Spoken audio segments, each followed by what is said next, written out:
Hello students, welcome to my channel. So student, जैसा कि आप सभी लोगों की परीक्षाएं नजदीक आ गई हैं और मैं लगातार आप लोगों के लिए आपके हर सब्जेक्ट का इंपॉर्टेंट क्वेश्चन की वीडियोस अपलोड कर रही हूं ताकि आप लोग अपने एग्जाम की तैयारी को बहुत अच्छा कर सकें और एग्जाम में अच्छे से अच्छे मार्क्स को पा सकें।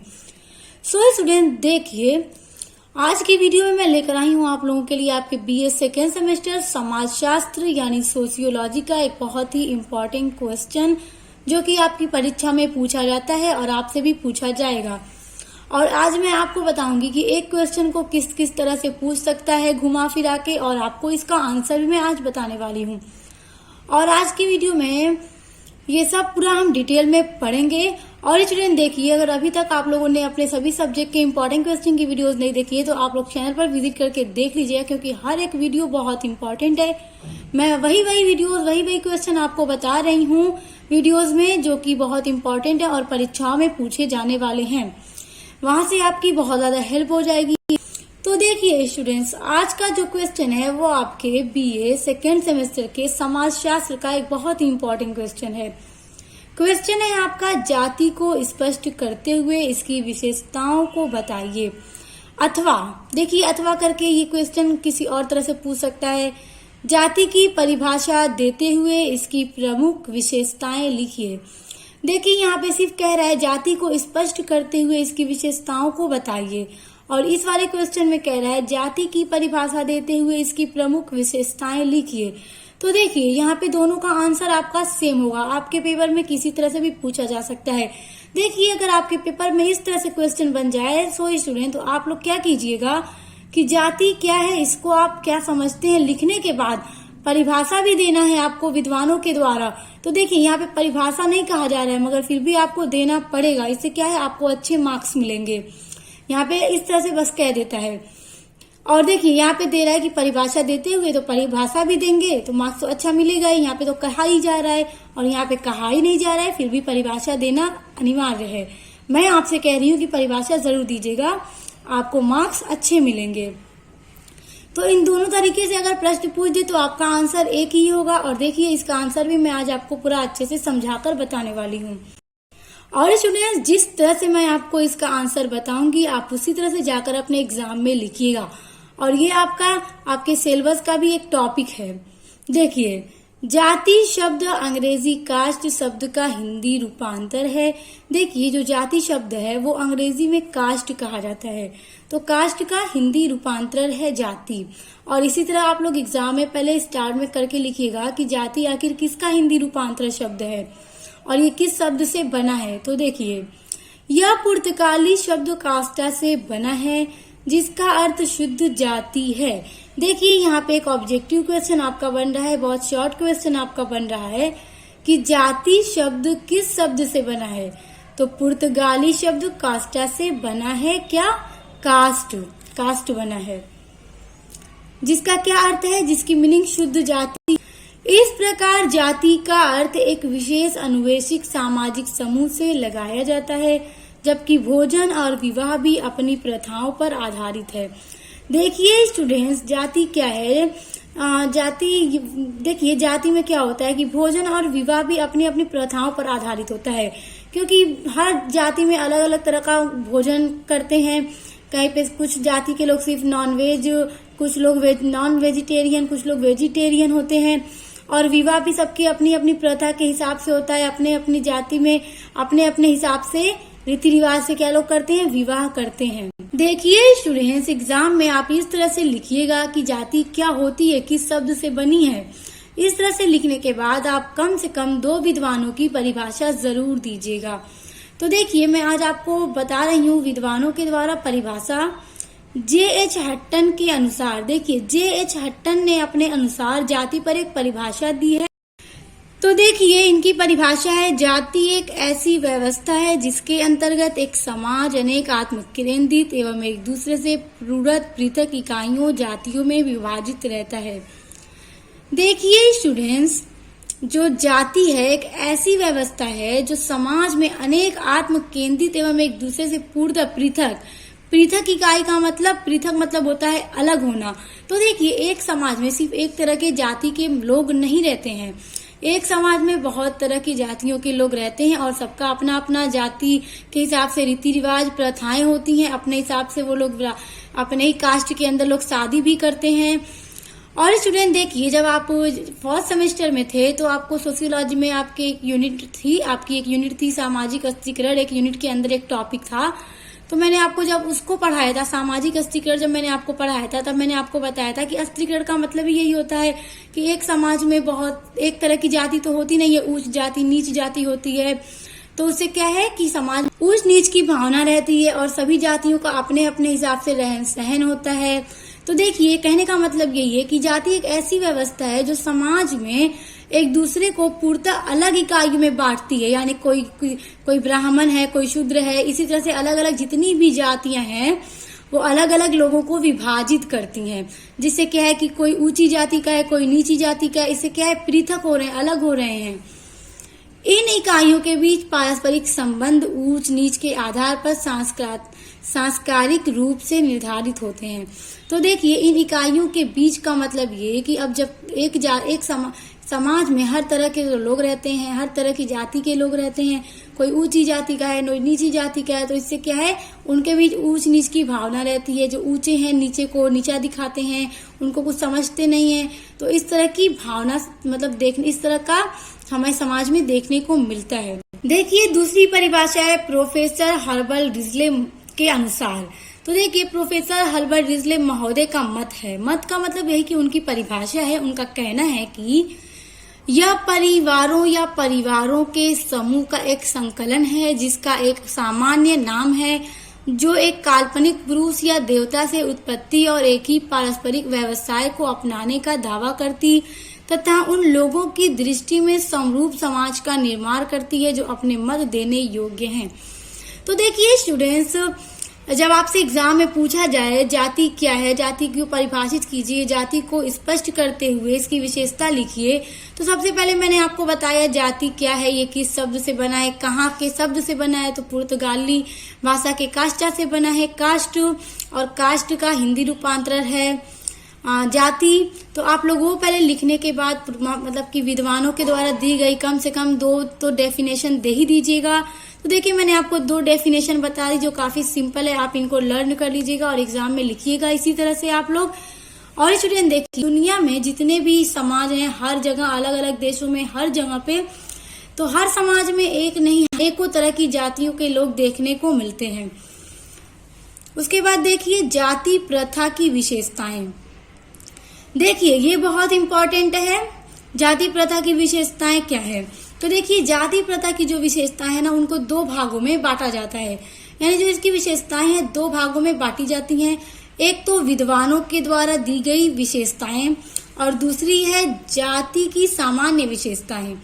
देखिए, जो जाति की विशेषता है, कुछ विद्वान हैं जिन्होंने अपने अनुसार जाति की विशेषताओं को बताया है कि जाति में ये विशेषताएं होती हैं। और दूसरी विशेषता ये है कि जाति की सामान्य विशेषताएं भी हैं। तो आज मैं आपको दोनों विशेषताएं बताऊंगी, क्योंकि एग्जाम में आपसे पूछ सकता है कि विद्वानों द्वारा जाति की विशेषताओं का वर्णन कीजिए या जाति की सामान्य विशेषताओं का वर्णन कीजिए। तो आज मैं दोनों तरह से आपको बताऊंगी, ताकि जब एग्जाम में आपसे क्वेश्चन अलग अलग तरह से अलग अलग तरीके से पूछ दे तो आप क्या क्या लिखेंगे। तो आइए देखिए विद्वानों के द्वारा। देखिए, विद्वानों के द्वारा विशेषताएं देखिए। पहला है डॉक्टर घुरिये के अनुसार। देखिए, डॉक्टर घुरिये विद्वान रहे हैं जिन्होंने अपने अनुसार जाति की विशेषता के बारे में बताया है। तो देखिए स्टूडेंट्स, आपके पेपर में कभी कभी ना एक क्वेश्चन इस तरह से बन जाता है कि डॉक्टर घुरिये के अनुसार जाति की विशेषताओं का वर्णन कीजिए। तो स्टूडेंट देखिए, आज जो मैं आपको क्वेश्चन बता रही हूँ, जिस क्वेश्चन को बता रही हूँ, जाति का अर्थ और परिभाषा और उसकी विशेषता, तो मैंने आपको अर्थ बताया, परिभाषा बताई, अब मैं विशेषता बता रही हूँ। तो आपका ये सब आंसर बहुत इम्पोर्टेंट है और आपका क्वेश्चन किस किस तरह से बन सकता है वो सब भी मैं आपको बताती चल रही हूँ। तो आपके एग्जाम में किसी भी तरह से प्रश्न आ जाए, आपको कंफ्यूज नहीं होना है, क्योंकि मैं तो आपको पूरा बता रही हूँ और आपके लिए नोट तैयार किया है ताकि आप अच्छे से समझ सकें। तो अगर पूछ दे अलग से कि डॉक्टर घुरिये के अनुसार विशेषता बताइए जाति की, तो आपको क्या लिखना है मैं बता रही हूँ आपको। और अगर पूछ दे कि जाति प्रथा की विशेषताओं का वर्णन कीजिए, तो आप पहले लिखिएगा कि इसको दो भागों में विभाजित किया जाता है। पहला विद्वानों के द्वारा जो जाति की विशेषताएं, दूसरा जाति की सामान्य विशेषताएं। उसके बाद इस तरह से हेडिंग डालकर आप लोग लिखिएगा। तो देखिए डॉक्टर घुरिये के अनुसार जो पहली विशेषता है वो है संस्तरण व्यवस्था। देखिए इसका मतलब ये होता है कि समाज में जितने भी लोग रहते हैं सबकी अलग अलग जाति होती है, तो ऊंच नीच की भावना होती है। मतलब जो ऊंची जाति के होते हैं, नीची जाति के होते हैं, तो वही कहने का मतलब है कि एक सामाजिक अस्तिकरण बनता है ऊंची नीची जाति की वजह से। और दूसरा है समाज का खंडनात्मक विभाजन।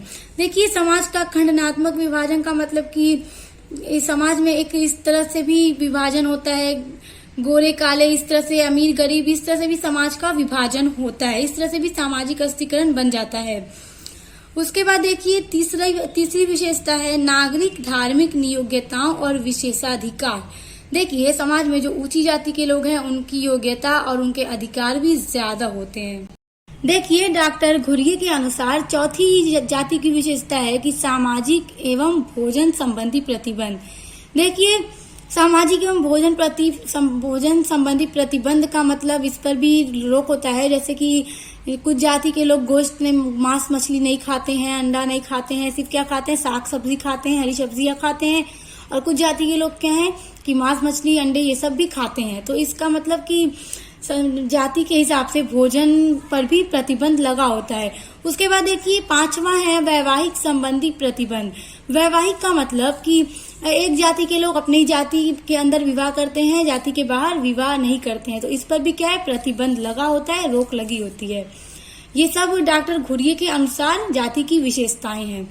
उसके बाद देखिए छठा है जातिगत व्यवसाय। जातिगत व्यवसाय का मतलब ये है कि कुछ जातियों का अपना काम निश्चित होता है और वो वही व्यवसाय करते हैं।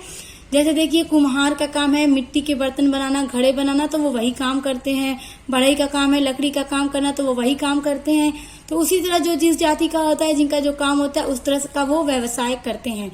तो ये सभी विशेषताएं हैं डॉक्टर घुरिये के अनुसार, जो कि बहुत इंपॉर्टेंट है, आपके एग्जाम में आएगा, इसलिए इन सबको अच्छे से तैयार कर लीजिए।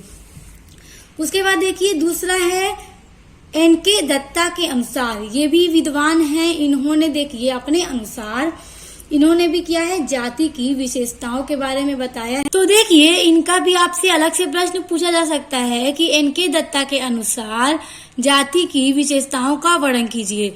तो देखिए हो सकता है कि आपको इसके साथ पूछा जाए कि जाति क्या है, स्पष्ट करते हुए इनके दत्ता के अनुसार जाति की विशेषताओं का वर्णन कीजिए। तो अब देखिए इनके दत्ता के अनुसार जाति की क्या क्या विशेषताएं हैं, इन्होंने जाति की क्या क्या विशेषताएं बताई हैं। देखिए पहला है वैवाहिक प्रतिबंध। आपने अभी पढ़ा डॉक्टर घुरिये के अनुसार भी वैवाहिक प्रतिबंध था कि एक जाति का अपने जाति में ही विवाह करना, उससे बाहर नहीं करना। दूसरा है भोजन संबंधी प्रतिबंध। ये भी मैंने आपको बताया, डॉक्टर घुरिये के अनुसार में भी ये था कि कुछ लोग वेजिटेरियन होते हैं, कुछ लोग नॉन वेजिटेरियन होते हैं। तो लोग की अलग अलग जाति में कुछ लोग गोश्त मांस मछली नहीं खाते हैं, कुछ लोग खाते हैं। तो अलग अलग जाति में अलग अलग तरीके के भोजन भी होते हैं। देखिए तीसरा है इनके दत्ता के अनुसार कि निश्चित व्यवसाय प्रतिबंध। तो देखिए इनके अनुसार जाति में निश्चित व्यवसाय पर प्रतिबंध होता है। उसके बाद देखिए चौथा है सामाजिक संस्तरण। तो देखिए इनके अनुसार भी सामाजिक संस्तरण की व्यवस्था होती है, यानी समाज में जो जातियां हैं ऊंच नीच जाति में भेदभाव होता है। उसके बाद देखिए पांचवा है व्यक्ति की जाति उसके जन्म के आधार पर जीवन प्रयत्न के लिए निश्चित होती है। यानी जो व्यक्ति जिस जाति में पैदा हो गया वो उसके लिए जीवन भर के लिए होती है, यानी वो अपने जाति को परिवर्तन नहीं कर सकता है, वो उसके जीवन भर के लिए निश्चित हो जाती है। उसके बाद देखिए छठा है संपूर्ण जाति व्यवस्था ब्राह्मणों की श्रेष्ठता पर आधारित है। देखिए जो भी जाति की व्यवस्था है ब्राह्मणों की श्रेष्ठता पर आधारित होती है। ये किसके अनुसार है, ये इनके दत्ता के अनुसार है, यानी उनका कहना है, क्योंकि जो ब्राह्मण है ब्राह्मण समाज की एक ऊंची जाति है। तो इनके दत्ता के अनुसार ये सारी विशेषताएं हैं एक जाति की, जो कि आप सब लोग लर्न कर लीजिएगा, क्योंकि ये सब क्वेश्चन आपके एग्जाम में पूछे जाएंगे। तो देखिए स्टूडेंट्स, मैंने आपको अभी बताया था कि जाति प्रथा की विशेषताओं को दो भागों में बांटा जाता है, एक तो विद्वानों के द्वारा, दूसरा सामान्य विशेषताएं। तो विद्वानों के द्वारा हमने जाति की विशेषताएं पढ़ ली, जो कि आपके परीक्षा की दृष्टि से बहुत महत्वपूर्ण है, बहुत इंपॉर्टेंट है। अब देखिए सामान्य विशेषताएं, ये भी आपसे पूछा जाएगा कि जाति की सामान्य विशेषताएं क्या क्या हैं। तो देखिए जाति की जो सामान्य विशेषताएं हैं उसमें पहला पॉइंट है, जाति एक बंद वर्ग होने के कारण इसमें परिवर्तन असंभव है। यानी जो व्यक्ति जिस जाति में पैदा हो जाता है वही उसकी जाति हो जाती है। इसमें परिवर्तन असंभव है, यानी उसमें कोई बदलाव फिर नहीं किया जा सकता। देखिए दूसरा है, जाति का आधार अंतर विवाह है। कोई भी व्यक्ति जाति के बाहर विवाह नहीं कर सकता है, यानी जो जिस जाति का है उसी के अंदर विवाह होगी, वो विवाह होगा। कोई भी इंसान, कोई भी मनुष्य अपने जाति के बाहर विवाह नहीं कर सकता। ये एक सामान्य विशेषता है। उसके बाद देखिए सामान्य विशेषताओं में तीसरा पॉइंट है, अधिकांश जाति के निश्चित व्यवसाय होते हैं। यानी स्टूडेंट्स, अधिकांश जाति की यानी ज्यादातर जो जातियां हैं समाज में, उनका अपना एक निश्चित व्यवसाय होता है। फिर वही व्यवसाय को वो लोग करते हैं। जैसे कुम्हार घड़े बनाना, यानी जो कुम्हार होते हैं वो घड़े बनाते हैं, मिट्टी का बर्तन बनाते हैं। बढ़ई क्या है, वो लकड़ी का कार्य करते हैं आदि। इसी तरह से जो जिस जाति का होता है उनका वही व्यवसाय होता है। उसके बाद देखिए चौथा है, जाति में ऊंच नीच का भाव होता है। जैसे ब्राह्मण ऊंची जाति और शूद्र निम्न जाति। और देखिए जाति में क्या है, ऊंच नीच का भाव होता है। जैसे कि समाज में ब्राह्मण की जो जाति है वो एक ऊंची जाति है और जो शूद्र है वो निम्न जाति है। इसलिए समाज में जातियों के बीच भी ऊंच नीच में भेदभाव होता है। और ये सभी विशेषताएं एक सामान्य विशेषताएं हैं और ये सभी आपके पेपर में पूछा जाएगा, इसलिए इन सभी को बहुत अच्छे से तैयार कर लीजिएगा। तो देखिए स्टूडेंट्स, इस प्रश्न को आप लोग बहुत अच्छे से तैयार कर लीजिएगा, क्योंकि आपके परीक्षा की दृष्टि से ये प्रश्न बहुत ही ज्यादा अनिवार्य है और परीक्षाओं में पूछा जाएगा। और मैंने आपको बहुत अच्छे से बता दिया है कि अगर ये क्वेश्चन आपकी परीक्षा में आए तो आपको इसका आंसर किस तरह से लिखना है। और ये प्रश्न आना ही आना है आपकी परीक्षा में, और सब मैंने आपको बता दिया है। पहले क्या लिखना है, फिर परिभाषा लिखना है, फिर विशेषता आपसे पूछ दे और किस किस तरह से प्रश्न बन सकता है, सब चीजें मैंने आज की वीडियो में आपसे क्लियर कर दी है। तो जिस तरह से आपका प्रश्न आएगा आप उस तरह से आंसर लिखिएगा। मैंने आपको सब बता दिया है कि आपको आंसर किस तरह से लिखना है।